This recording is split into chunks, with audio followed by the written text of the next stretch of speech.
আসসালামু আলাইকুম ওয়া রাহমাতুল্লাহি ওয়া বারাকাতুহু। ঈদ মুবারক। আজকে ঈদ, ঈদুল ফিতর। আর এই ঈদুল ফিতরে আমার নিজ বাড়িতে আমার ভাই ও বোনেরা সবাই মিলে আমরা প্রতিবারের মতো কিছু না কিছু আয়োজন করে থাকি।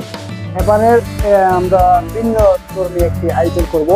আর সেই আয়োজনটা আমরা কি করছি সেটা আমি এখনই বলছি আপনাদেরকে। আজকে আমরা একটি বাফেটের ব্যবস্থা করেছি।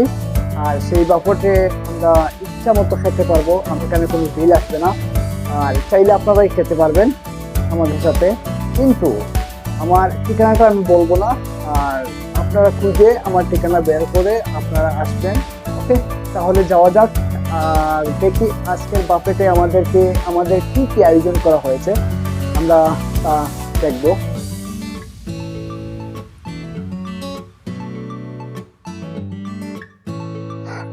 আমরা সচরাচর বাফেটে বিভিন্ন এ টু জেড পর্যন্ত খাবার দেখতে পারি।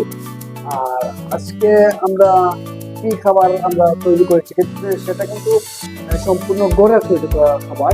আর খাবারগুলা দেখতে কেমন বা খেতে কতটুকু সুস্বাদু আপনাদেরকে দেখাবো। আর এই খাবারটা কোন খাবারটি তৈরি করেছে তাও আপনাদের কাছে তুলে ধরবো।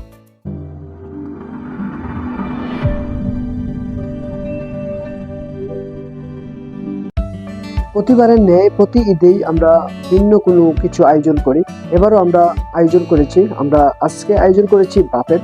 সেখানে আমার ফ্যামিলি সবাই একত্রিত হয়ে আমরা যে কোনো কিছু আমরা করে থাকি। খেলাধুলা হোক আর যে কোনো কিছু অনুষ্ঠান হোক, আয়োজন আমরা একসাথে এক মঞ্চে করে থাকি।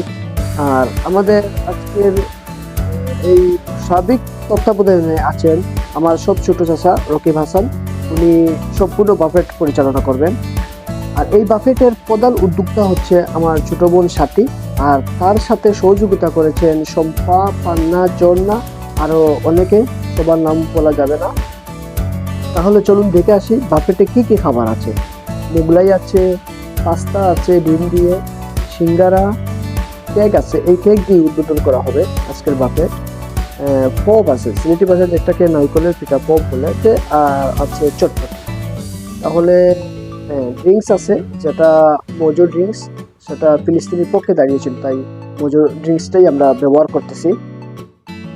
ঘরের তৈরি খাবার, তাই এত বেশি আয়োজন করা যায়, কারণ আমাদের মা, চাচি ও ফুপুরা অনেক কষ্ট করেছেন, অনেক পরিশ্রম করে এগুলো তৈরি করেছেন। যে ভাই বোনেরা যে উদ্যোগটা নেই, সেটা কিন্তু মা, চাচি, ফুপুরা তারা কিন্তু কোনো সময়ে সেটা বিরক্তিকর মনে করেন না।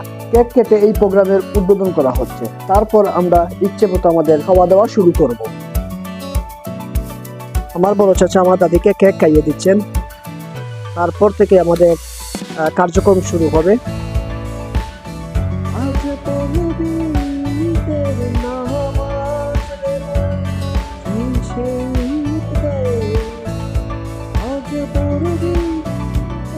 বাফেটের শেফ সম্পূর্ণ প্রস্তুত, ওরা প্লেট নিয়ে আসবেন আর উনি খাবারটা বন্টন করবেন ওনাদের মাঝে।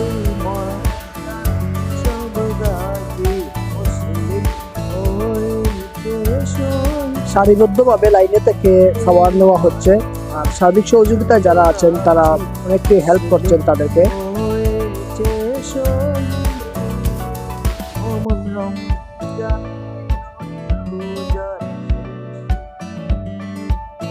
শেফে কিন্তু চটপটির ডেকে শুধু নাড়াচ্ছেন যাতে লবণটা আর চটপটির মশলাগুলো ঠিকঠাক থাকে। আমরা চাইলেই কিন্তু দেশীয় পণ্য ব্যবহার করতে পারি। আর এই মোজো কোম্পানিটি আমাদের দেশীয়। মোজো কোম্পানি কিন্তু ফিলিস্তিনির পাশে দাঁড়িয়েছে, আপনারা জানেন। এই গরমে আমরা অন্য কোনো ড্রিঙ্কস ব্যবহার না করে মোজো কোম্পানির ড্রিঙ্কসগুলো ব্যবহার করাটাই আমাদের ভালো। যেভাবে লাইন ধরে খাবার নেওয়া হচ্ছে, জানি না শেষ পর্যন্ত আমার খাবারটা কি আমি পাবো, তাও সন্দেহ আছে।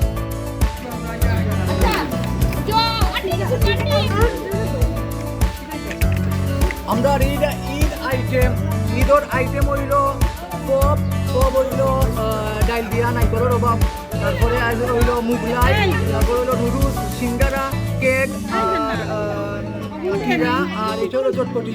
আর এটার নাম আমি কি দেখি, এটার নাম কি? ডেজার্ট। আমি কি খাবার পাবো, আসলে সেটা কিন্তু আমি মজার চলে বলেছিলাম। খাবার যথেষ্ট পরিমাণ আছে, যথেষ্ট পরিমাণ খাবার আমরা খেতে পারবো, কোনো ঘাটতি থাকবে না। যাই হোক, আমিও লাইনে দাঁড়িয়ে পড়েছি, আমার প্লেট সামনে আগ বাড়িয়েছি। এখন আমি আমার যা চাবো আমি খাবো। আমি কিন্তু কেকটা একটু বেশি ভালোবাসি, তাই আমাকে এক পিস কেক দেওয়া হয়েছে, আমি আর পিস বলে নিচ্ছি।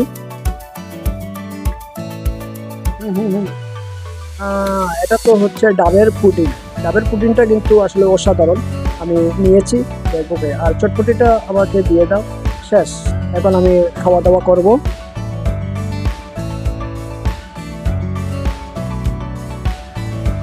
আমি কিন্তু আমার ভিডিওর শেষ প্রান্তে দাঁড়িয়ে আছি।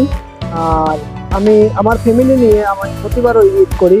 আমাদের ঈদটি খুবই ভালো যায়, ফ্যামিলি নিয়ে আনন্দ উল্লাসে আমরা ঈদ করি। আমরা চাই আপনারাও আমাদের মতো ঈদটি ভালো কাটুক আপনাদের পরিবারকে নিয়ে। আর এই কামনা করে আমি আমার ব্লগটি এখানেই শেষ করছি। আপনারা সবাই নিশ্চয়ই আমার চ্যানেলের সাথে থাকবেন। আসসালামু আলাইকুম।